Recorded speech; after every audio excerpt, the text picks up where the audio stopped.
I stand at the kitchen counter, crimping the edges of my homemade cherry pie, with fingers that know the motion by heart. Through the window, Ohio summer light falls across the granite countertop, warming my hands as I work. From the living room comes the familiar weekend soundtrack, the low drone of baseball announcers, my father's occasional grunt of disapproval at a bad play, my mother's voice calling after my nieces. "Careful with that vase," Mom shouts, her footsteps quick across the hardwood. "Ashley, can you please watch the girls?" My sister doesn't answer. Instead, I hear her voice, bright and professional, streaming from her phone to her online audience. "Ladies, this shawl is 100% cashmere, and we only have 5 left in inventory. VIP members, remember to comment first to reserve yours." I press the last crimp into the pie crust and slide it into the oven, setting the timer before wiping my hands on the dish towel tucked into my waistband. The roasted chicken needs to rest another 10 minutes. The salad is ready in the refrigerator, dressing on the side. Everything timed perfectly for Saturday lunch, just like always. "I got a promotion," I announced to the room, my voice neither too loud nor too soft. Just matter of fact. Senior clinical specialist. They're transferring me to the Raleigh office. The baseball game continues. Ashley's sales pitch doesn't falter. Mom hurries past the kitchen doorway, chasing a giggling 4-year-old. No one looks up. No one says a word. I stand very still in the center of the kitchen, feeling my announcement evaporate into the air like steam. It shouldn't surprise me anymore, this feeling of being invisible, and yet somehow it always does. Later, we gather around the dining table, the one with the scratch near my place that I've polished countless times, never quite able to buff it away. The food I've spent the morning preparing sits in serving dishes I carefully arranged. Golden brown chicken with crisp skin, salad bright with red tomatoes and yellow peppers, warm rolls, and the cherry pie cooling on the counter. "This looks wonderful," Dad says to no one in particular, already spearing a piece of chicken. "Mom, Lily won't eat her vegetables," Ashley complains, barely glancing up from her phone where she's still typing responses to customers. "Willa, would you mind cutting her chicken into smaller pieces?" Mom asks, not waiting for my answer before turning back to Ashley. "How are sales going today, honey?" I cut Lily's chicken into tiny, perfect squares while answering a question no one asked me. The position comes with a 15% raise and relocation bonus. I start in 3 weeks. Ashley's phone pings. $2,000 in sales today already, she announces, looking up for the first time. Mom and Dad both turn to her, their faces bright with the special smiles they save for her accomplishments. "That's wonderful, sweetheart." Mom beams. "Smart business decision taking your boutique online," Dad adds, nodding approvingly. The warmth of the chicken seeps into my fingers as I arrange it carefully on my niece's plate, but my chest feels hollow, cool. I've learned to identify this feeling, not quite anger, not quite sadness. Something in between, like disappointment that's grown so familiar it no longer surprises. Mom turns to me but only to say, "There's a spill on the floor by the sink. Would you mind?" I clean the spill, serve the pie, wash the dishes. When Ashley's youngest drops his fork, I'm there with a new one before he can cry. When Dad wants more coffee, I refill his cup without being asked. This is the rhythm we've established over years. They need, I provide. They ask, I answer. They overlook, I accept. The pattern runs deeper than today's lunch. Last Christmas, I spent 4 days helping Ashley wrap her inventory for holiday sales while she attended parties. 3 months ago, I used my vacation days to watch her kids while she went to a fashion expo. 2 weeks before that, I drove Mom to 5 different stores looking for the exact shade of curtains she wanted for Ashley's living room. "Ashley has the kids," Mom had explained once when I mentioned the uneven distribution of family responsibilities. "She needs more help than you do." The truth hangs in the air between us, unspoken but understood. Ashley has the kids, the struggling business, the constant drama that keeps everyone's attention. I have nothing that makes me essential except my willingness to help. After lunch, while Ashley live streams her afternoon sales session, and Mom takes the girls shopping, I sit at the kitchen counter and compose a message to the family group chat. My fingers hover over the screen before I type. "Got my official transfer paperwork today. Moving to Raleigh, NC on the 15th. Promotion to senior clinical specialist. Very excited for this opportunity." I press send, watching the message deliver with its little swoosh animation. One by one, the read receipts appear beside each family member's name. Mom, Dad, Ashley. No responses. I drive home to my apartment across town. The sun setting behind me. My phone pings as I unlock my door. And for a moment, hope flutters in my chest. The notification shows Mom has sent a photo to the group chat. I open it. Ashley's daughter's eating leftover pie, faces smeared with cherry filling. The caption reads, "Someone couldn't wait for dessert." Another ping. Ashley this time. Just hit $2,000 in sales today. New record. I set my phone on the kitchen counter, screen down. Standing alone in my silent apartment, I feel a tear track slowly down my cheek, then another. I don't bother to wipe them away. There's no one here to notice them anyway. The moving day has finally come. The last cardboard box slides into place in the back of the U-Haul. I shut the door with a satisfying thunk, like closing a chapter. My apartment stands empty behind me, a shell I'll never return to. The movers already took the furniture yesterday. My phone vibrates in my pocket. Mom's name flashes on the screen. Come home Saturday to watch Kids for Your Sister. Her live stream sales have a special event. I stare at the screen, tapping my fingers against the metal door of the truck. 2 weeks since lunch. 2 weeks of silence after my announcement. And now this. A command, not a question. I type back. I can't. I'm going to North Carolina today. No apology. No unnecessary details. Just the bald fact. I slide my phone back into my pocket and climb into the driver's seat. The engine rumbles to life, vibrating beneath my hands. 3 states to cross before nightfall. I tune the radio to an oldies station, the Temptations singing about the way things used to be. Hours pass without a reply. The highways stretch before me, mile markers clicking by like memories. My 8th birthday party. Mom hustling everyone outside for cake because Ashley, 12 then, had invited friends over and needed the living room. My high school graduation. Dad leaving halfway through to pick up Ashley from a failed job interview, missing my honor society recognition. My college graduation. The family arriving late, distracted, because Ashley's then boyfriend had just broken up with her. My first promotion. The group dinner I paid for, where Mom spent the entire evening helping Ashley browse apartment listings on her phone. The pattern reveals itself, stretched across the years like the highway before me. Not isolated incidents, but a deliberate architecture. The mountains of West Virginia rise around me, then fall away as I press southward. My phone remains silent until I cross the Virginia border. What do you mean you're going to North Carolina? Mom finally responds, 7 hours later. I don't answer.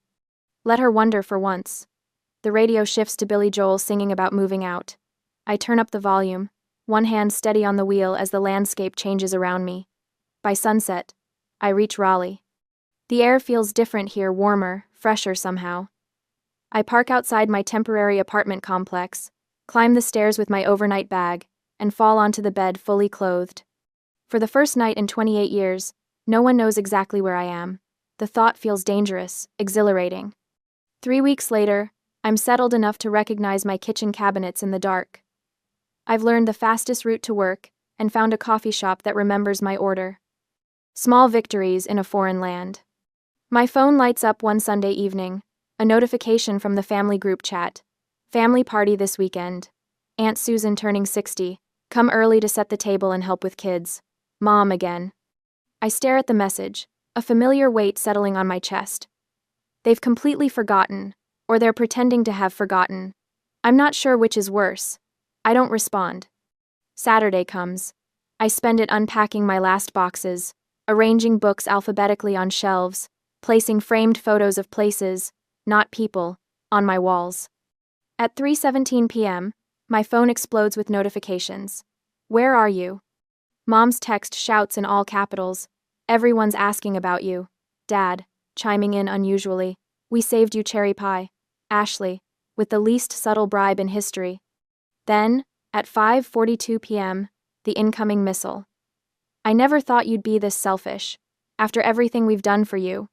Your sister had to handle all the kids herself while I cooked. Your father had to help arrange the tables. You've let the entire family down. I wait until after dinner, seated on my new couch in my new apartment in my new city. Then I call, not text. This deserves voice. Mom answers on the first ring. Finally decided to acknowledge your responsibilities? Mom, I say, keeping my voice level. I moved to North Carolina almost a month ago. I told everyone. I sent messages. I can't come set tables in Ohio anymore. Well, you could have reminded us, she sniffs. Your sister was very disappointed. I'm sorry she was disappointed. How was Aunt Susan's party? Hectic. Without you here to help. Your father had to, she continues, listing the inconveniences my absence caused. Not once does she ask about my new apartment, my new job, my new life. When she pauses for breath, I try again. The new position is going well. I'm learning. That's nice, dear. Listen, Ashley's thinking about expanding her online boutique and needs some startup money. Since you got that raise, we thought. I have to go, Mom. I interrupt. Someone's at the door. I hang up before she can respond. Sitting in the new silence of my apartment, something inside me goes cold. A circuit tripped, a light extinguished. I've spent my life reaching toward them, straining for acknowledgement, and they've spent theirs looking through me. They don't see me as a person, just a resource. The realization settles into my bones, not with the hot flash of anger but the cool clarity of truth. I've been waiting for something that doesn't exist, their recognition of me as someone with needs, rather than just someone who meets theirs. I stare at my phone, expecting the guilt to come flooding in. The urge to call back, to apologize, to make things right. It doesn't come. Instead, I feel lighter. Like I've set down a heavy bag I've been carrying so long I forgot it was there. For the first time in my life, I don't call back. Don't apologize. Don't explain. The sun sets outside my window, casting long shadows across my new living room. My phone buzzes twice more, then falls silent. I don't check the messages. There's grief in this choice. Yes, the mourning of what should have been, of the family I deserved but never had. But beneath the grief runs a current of something unfamiliar. Relief. In the morning, I wake to birds singing outside my window, and no new messages. My absence hasn't changed their behavior at all. They've simply adjusted their expectations, reallocating my tasks among themselves, grumbling all the while. I make coffee in my quiet kitchen, watching the sunrise paint my walls gold. The world hasn't ended because I prioritized myself, and that, I'm starting to believe, might be the most important lesson of all. The morning sunlight spills across hardwood floors as I step out of the shower. It's been 2 years since I left Ohio. Since I walked away from the family that never quite saw me. 2 years of bonuses, raises, and a life built entirely on my own terms. I towel my hair dry and catch my reflection in the bathroom mirror. At 30, my face has lost the eager-to-please softness it once carried. My shoulders no longer hunch forward, ready to absorb whatever task might be thrown my way. Toby's nails click against the floor as he trots to the bathroom door, his light brown curls still damp from his morning bath. He tilts his head, poodle ears perked in silent question. Yes, Your Majesty, breakfast is next, I tell him, wrapping myself in a robe. My condo in North Hills feels lived in now, not like the temporary spaces I inhabited back in Ohio. The second bedroom serves as my home office, where certificates of achievement line the walls, visible reminders of a career that flourishes when not overshadowed by family drama. The coffee machine hums to life with a press of a button. While it brews, I prepare Toby's breakfast, his tail wagging in perfect rhythm to the morning routine we've established. There's a peacefulness to these moments, a rhythm untainted by the constant alerts of a family group chat or the sudden demands for my time. Park after work? I ask Toby, who responds with an enthusiastic circle dance that makes me laugh. I'll take that as a yes. The park has become our evening sanctuary. It's where Toby met Benji the beagle 3 months ago, and where I met Jackson, Benji's owner. Jackson runs his fingers through dark hair streaked with early gray as he stands near the dog park fence later that day. At 33, he carries himself with the quiet confidence of someone who builds things that matter. His rehabilitation equipment startup helps people recover from injuries, a purpose I understand intimately through my work with medical devices. There she is, he says as Toby and I approach. I was telling Benji you might stand us up for some exciting medical emergency. And miss watching these 2 chase squirrels? Never. I release Toby from his leash, watching him bound toward Benji in a flurry of paws and fur. Jackson leans against the fence beside me, our shoulders not quite touching. How was the Cooper presentation? They loved the new device specifications. I smile, still getting used to sharing professional victories with someone who actually wants to hear them. How about the prototype testing? 3 successful trials today. He points toward a bench. Want to sit? We settle onto the bench, a careful few inches between us that somehow feels more intimate than touching. There's none of the desperate need for closeness I used to feel with previous boyfriends, that urgent desire to secure their attention before they noticed my ordinariness. With Jackson, space feels comfortable, not threatening. The evening air carries the scent of grilling meat from a nearby restaurant. My stomach reminds me I skipped lunch for the Cooper presentation. Hungry? Jackson asks, noticing my expression. There's a new place that opened last week. Farm to table. Supposed to be amazing. 40 minutes later, we sit across from each other at a corner table, the restaurant's exposed brick walls and warm lighting creating a cocoon of privacy. I'm midway through describing a challenging client interaction when my phone buzzes. The screen lights up with a notification from the family group chat that has been silent for months. My hand freezes above my water glass. The familiar tightness constricts my chest, that Pavlovian response to family contact that precedes inevitable disappointment. Jackson's eyes flick to my phone, then back to my face, but he doesn't ask. This is what I appreciate most about him. He notices everything but doesn't pry, doesn't demand explanation for my reactions. I turn the phone face down without reading the message. Sorry, I say. Just old patterns trying to resurface. Jackson nods, understanding without needing details. Old patterns have a way of doing that. Doesn't mean we have to follow them. No, I agree, picking up my fork again. We certainly don't. The waiter brings our entrees, and the conversation shifts to Jackson's latest design challenge. By dessert, I've forgotten about the unread message entirely. 3 days later, my cousin Ashlyn perches on my couch, Toby stretched across her lap like a furry blanket. At 22, she's the only family member who's made any effort to stay connected since I moved. This place is gorgeous, Willa, she says, looking around my living room with genuine admiration. The warm lighting casts gentle shadows across the comfortable furniture I chose piece by piece, a stark contrast to the hand-me-downs that furnished my apartment in Ohio.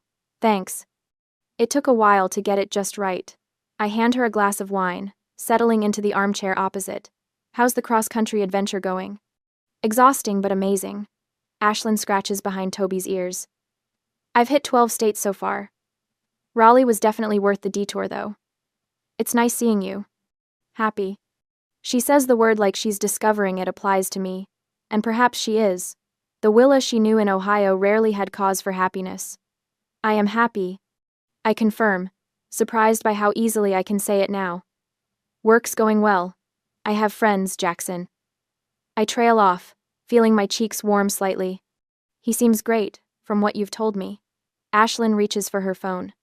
Mind if I take a photo? This room is seriously magazine-worthy. Go ahead. I laugh, watching as she frames the shot, capturing the living room with its carefully arranged bookshelves and the soft glow of my favorite reading lamp. While she types on her phone, I bring our dinner to the coffee table, pasta carbonara made from a recipe Jackson shared. Nothing like the elaborate meals I used to prepare for family gatherings that went unappreciated. Posted. Ashlyn announces, showing me the screen. The photo of my living room looks warm and inviting, but it's her caption that catches my breath. At my cousin Willa's home, she's got her own place, a wonderful boyfriend, and a life worth admiring. That's sweet of you, I say, touched by her genuine support. What neither of us anticipates is how quickly the photo spreads through the extended family network. By morning, notifications flood Ashlyn's phone, likes, comments, and messages from relatives who barely acknowledged my existence before. This is weird, Ashlyn says over breakfast, scrolling through her phone. Aunt Karen wants to know what neighborhood you live in. Uncle Rob is asking if you bought or rent. I take a sip of coffee, unsurprised. They never showed this much interest when I announced my promotion. Oh, it gets better. Ashlyn's thumb pauses over the screen. Your mom commented, so lovely to see how well our Willa is doing. As if she's been involved in your life at all. The hollowness in my chest, that old familiar feeling, doesn't come. Instead, I feel oddly detached, as if observing strangers discuss someone who merely shares my name. Later that afternoon, Ashlyn shows me a screenshot that makes my eyebrows rise. It's a private message from Ashley to my mother. Did you see Willa's place? Looks expensive. You should ask about her financial situation. Remember how she got all those bonuses? Maybe she could help with our situation. Your sister hasn't changed, Ashlyn says, her voice tight with anger on my behalf. No, I agree calmly. She hasn't. That evening, after dropping Ashlyn at her hostel, I tell Jackson about the social media storm while we walk our dogs along a tree-lined path. Are you going to respond to any of them? He asks, voice carefully neutral. I'm not planning to reach out first, I say, after considering for a moment. But if they contact me directly, I'll need to decide how to respond. Jackson nods, reaching for my hand. Your boundaries are valid, Willa. Stand by them. I plan to, I say, squeezing his fingers. They can only take what I choose to give now. When my phone chimes at 11:43 that night, I'm already half asleep.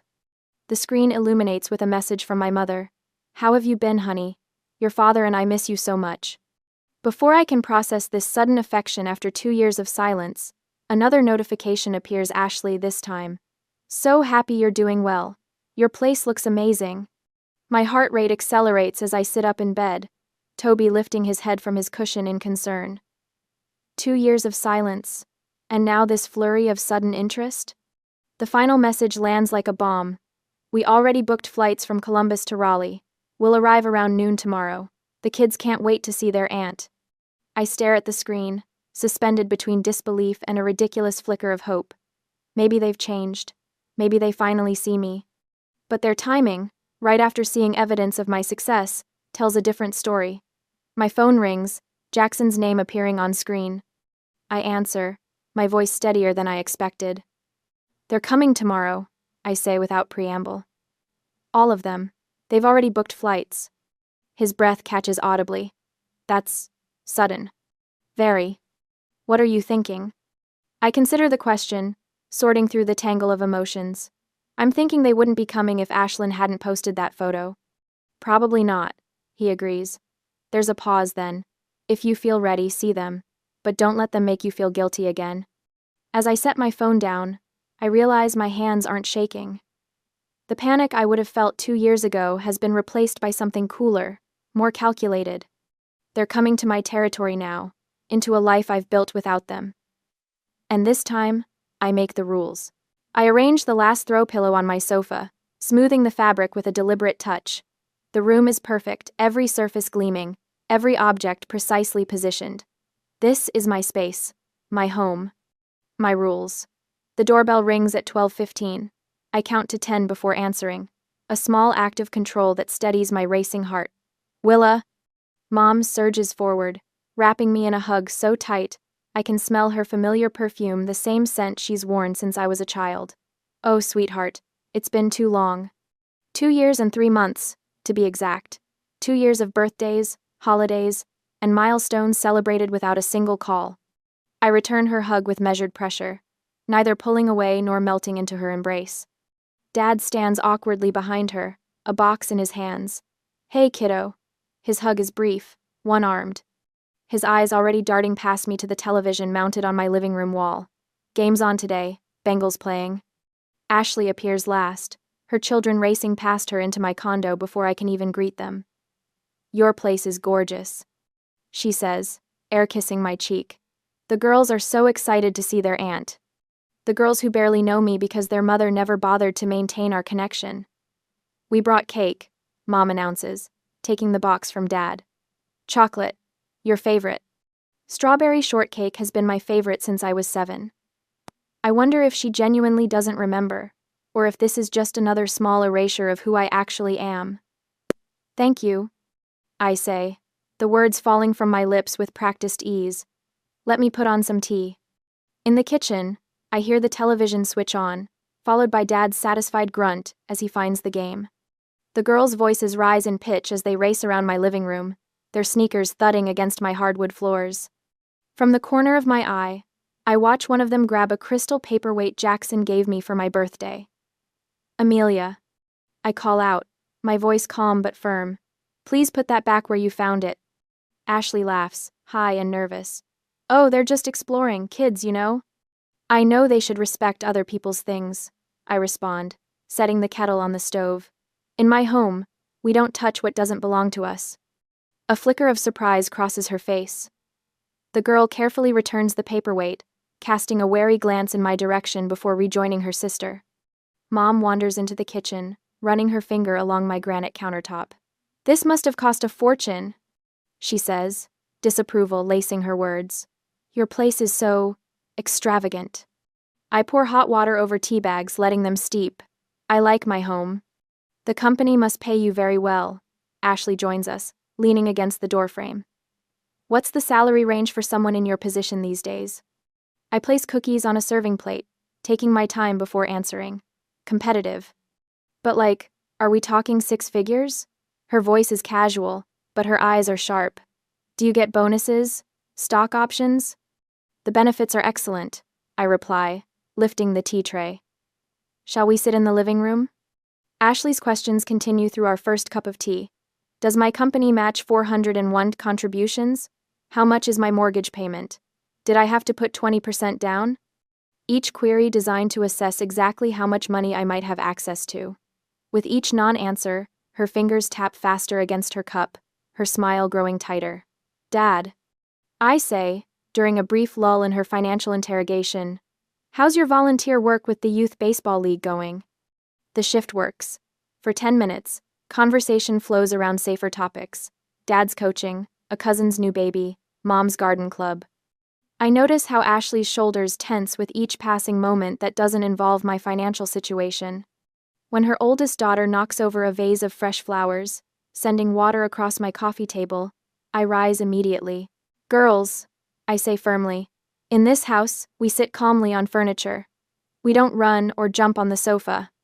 "Willa," Mom begins, her voice carrying that familiar tone of correction. "They're just being children, I know, and children need boundaries." I hand each girl a small book from my shelf. "Here. These were my favorites when I was your age." Mom's mouth hangs open, clearly unused to me setting terms in any interaction. Ashley's smile has completely vanished now, replaced by a tight line of frustration. "You've changed," Mom says finally, setting down her teacup with a small clink. "Yes, I agree simply." The room falls silent except for the baseball game and the soft sound of pages turning as the girls, surprisingly, settle into reading. Dad shifts uncomfortably in his seat. Ashley exchanges a look with Mom, one I recognize from years of family dynamics, the signal that it's time to reveal the real purpose of this visit. Mom leans forward, her practiced sigh filling the room. "Willa, sweetheart. Ashley's been struggling." And there it is. The boutique. Ashley jumps in, voice tight with rehearsed emotion. "After 5 years in retail, I thought I was ready. I had the experience, the customer base." The story unfolds like a script they've practiced in the car ride over. Ashley opened her own fashion boutique after years working for someone else. The initial investment came from my parents. The business failed within 8 months. The personal guarantee she signed on the commercial lease left her owing $39,000 in debt. My parents' retirement savings are already strained from helping with the startup costs. They all lean forward now, a united front.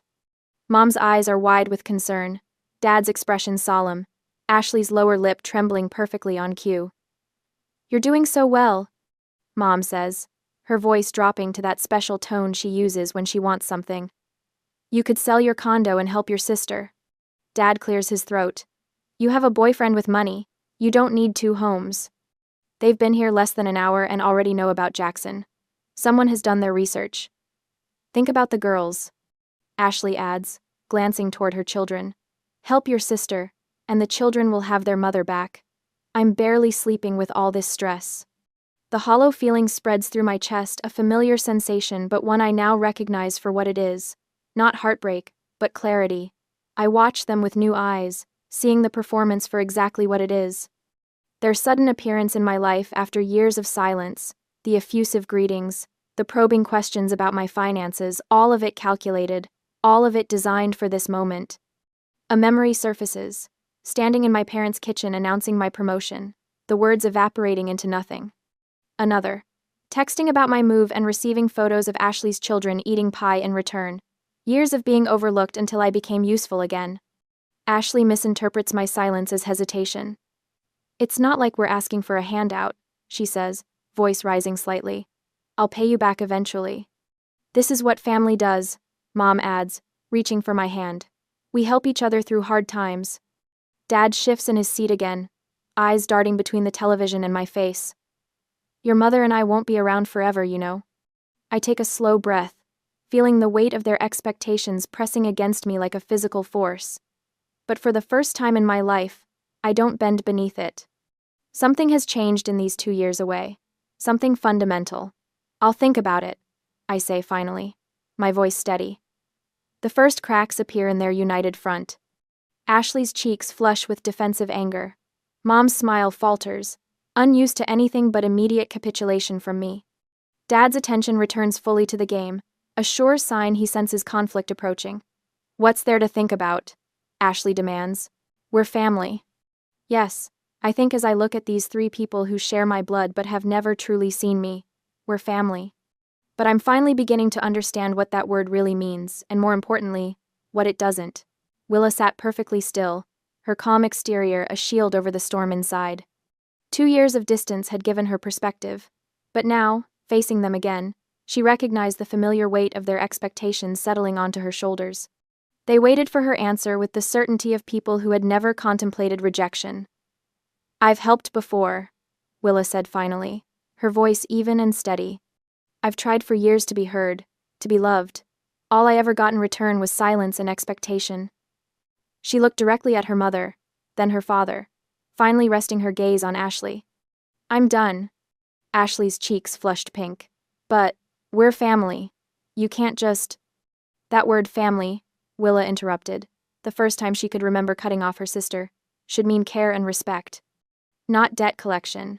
The words fell from her lips with a certainty she'd never felt before. If being family only means I keep paying for everyone's mistakes, then no, I'm not part of that version of family anymore. Her father shifted uncomfortably, mouth opening then closing, words forming and dying before they reached his lips. The silence stretched between them. Her mother's eyes filled with tears, carefully measured to fall at precisely the right moment. After all we've done for you. You're choosing money over your own family, Ashley accused, voice rising. Remember when I helped you move into your first apartment? Remember all the birthdays, the Christmases? Mom and Dad won't be around forever, Willa, her mother added, voice thick with emotion. Is this how you want things to be? Willa watched them deploy each weapon from their arsenal of guilt, recognizing the pattern like a familiar dance. They were performers who had practiced this routine for decades, and for the first time, she saw the choreography clearly. We wouldn't ask if we weren't desperate. Her father finally managed, a rare contribution that signaled they had reached their final play. Willa took a slow breath. When I got my promotion 2 years ago, I told everyone at Saturday lunch. No one looked up from what they were doing. I sent a message to our group chat about moving to Raleigh. Everyone read it. No one responded. She kept her voice level, recounting facts rather than emotions. Last year on my birthday, my phone didn't ring once. When I called Mom that evening, she said she'd been busy helping Ashley with the boutique opening. Her family sat in uncomfortable silence as she laid out the evidence. 3 Christmases ago, I spent 4 days helping Ashley wrap inventory. 2 summers ago, I used my vacation days to watch the kids while she went to that fashion expo in Cincinnati. For years, I've been your babysitter, your extra wallet, your convenient helper. Willa kept her gaze steady. And now, after 2 years without a single meaningful call or message, you're here because you need money. Ashley opened her mouth to object, but Willa continued. The last time we spoke, Mom, you hung up on me when I tried to tell you about my new job. That was the moment I realized what I was to this family. She stood up slowly, walking to the front door. I think that's enough for today. The sudden finality of her words sent a visible shock through her family. They gathered their belongings awkwardly, no one quite meeting her eyes. Her mother clutched her purse to her chest like armor. Her father moved with the stiffness of someone navigating unfamiliar territory. Ashley herded her children toward the door, their earlier exuberance subdued by the tension in the room. As they filed past her, Ashley paused at the threshold. I didn't think you'd become so cold, she said, the words meant to wound. Willa met her sister's gaze directly. I didn't become cold. I became clear. She closed the door behind them with a soft click that echoed through her apartment. Standing motionless in her entryway, Willa breathed slowly, feeling something release in her chest, a weight she'd carried for so long she'd forgotten it was there. No dramatic tears came. No urge to scream or throw things, just quiet certainty that she had, finally, done what was necessary for herself. Her phone buzzed in her pocket, the first of what would likely be a barrage of texts. Without looking, she silenced the notifications. For the first time in her life, she felt no compulsion to explain or justify herself. No need to answer immediately. The freedom of non-response settled over her like a comfortable blanket. Later that evening, she checked her email to find her family had already flown back to Ohio, cutting their planned weekend visit short. Her inbox filled with increasingly desperate messages over the next few days. Her mother's pleading, her father's awkward attempts at reconciliation, Ashley's alternating between apologies and accusations. The week after, cousins and aunts she barely spoke to reached out with casual, just checking in messages, their sudden interest transparent. To each, she responded with polite but brief replies, declining invitations to discuss the situation. 2 weeks after their visit, a final email arrived from Ashley, detailing in clinical terms the financial consequences their family would face without Willa's help. The boutique would close. Their parents might need to sell their home. The children would suffer. Willa read it once, then filed it away without response. The message was evidence that nothing had truly changed, still seeing her as a resource rather than a person. She closed her laptop and went to take Toby for his evening walk, leaving her phone behind on the kitchen counter. Outside, the North Carolina evening wrapped around her like an embrace, the air scented with magnolias and possibility. For the first time in years, she walked without the weight of obligation pressing down on her shoulders. A month later, I am back to my routine. Today, Jackson arrives at 7. The warm glow of sunset, casting long shadows across my condo. He doesn't ring the bell or text, just 2 gentle knocks that Toby recognizes immediately. My poodle's ears perk up as he trots to the door, tail swishing with anticipation. "Ready?" Jackson asks, his eyes scanning my face carefully. He doesn't press for details, doesn't ask how I'm feeling after the confrontation. The absence of interrogation settles around us like a comfortable blanket. "More than you know," I say, grabbing Toby's leash from the hook by the door. At Jackson's house, the kitchen smells of baked salmon and herbs, his grandmother's recipe, he told me once. I watch him move confidently between counter and stove, his hands steady as he arranges food on simple white plates. Benji and Toby curl up on the kitchen rug, their bodies forming a perfect yin and yang of fur and contentment. We eat mostly in silence. Not the strained quiet I grew up with, the heaviness of words unsaid, the constant vigilance for wrong moves, but something entirely different. Peace. The gentle clink of silverware against plates. The occasional appreciative hum. The soft patting of paws as the dogs shift positions. After dinner, standing at the sink as I rinse our plates, I find myself describing the scene with my family. My voice sounds distant, clinical, like I'm recounting a movie I watched rather than my own life. Jackson takes the plate, wiping it carefully before placing it in the cabinet. "You did what was right for you," he says simply. 2 years ago, I would have launched into explanations justifying my decision, offering evidence of past slights, building a case for my own defense. Tonight, I just nod. The freedom of not having to perform my reasoning feels weightless, buoyant. Later, as we sit on his back porch watching the dogs explore the yard, a realization settles over me like the evening air, cool and clarifying. My worth was never about my usefulness. The constant service, the desperate attempts to be indispensable, all of it based on the flawed belief that being needed was the same as being loved. I think about my morning walks with Toby, how they've transformed from hurried necessities into peaceful rituals. My promotion last month to regional director, accepted without a whisper of guilt. The dinner club I joined, where we talk about books and politics and silly TV shows, where no one keeps a tally of who hosted last. "You know what's strange?" I say, my voice soft in the gathering darkness. For years I thought family meant blood relations, people you're stuck with. Now I realize it's about choice. The holiday photo card on my refrigerator flashes in my mind, me with Jackson and our friends at the lake last summer. All genuine smiles and unforced joy. No stiff poses or color-coordinated outfits like the Clark family portraits of my childhood. Just real people who choose each other's company. Months later, my phone rings while I'm watching the sunset from my balcony. My mother's name appears on the screen, the first call since the confrontation. Willa, she begins, her voice tentative. I owe you an apology. We all do. I feel my breath catch, then release. No racing heart, no desperate hope, just calm acknowledgement. I appreciate that, I say evenly. I need time. Of course, she says quickly. Whatever you need. When you're ready, if you're ever ready, we'd like to try again. On your terms. I don't rush to answer. There's no urgency anymore, no compulsion to fix or smooth over. I tell her, I'll think about it, and we hang up. The next evening, Jackson and I sit on his patio watching our dogs chase each other through the yard. The setting sun paints everything in soft gold light.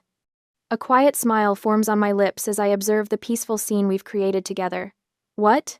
Jackson asks, noticing my expression. For the first time in my life, I say. I'm not holding my breath. The words hang in the evening air, simple and true. Tonight was calm, and for Willa that was enough.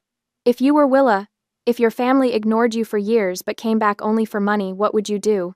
A. Help them out of family loyalty. B. Refuse, but stay in touch. C. Cut them off completely, to protect your peace. Comment your choice below because sometimes, the hardest thing isn't forgiving them. It's finally stopping yourself from waiting for them to change.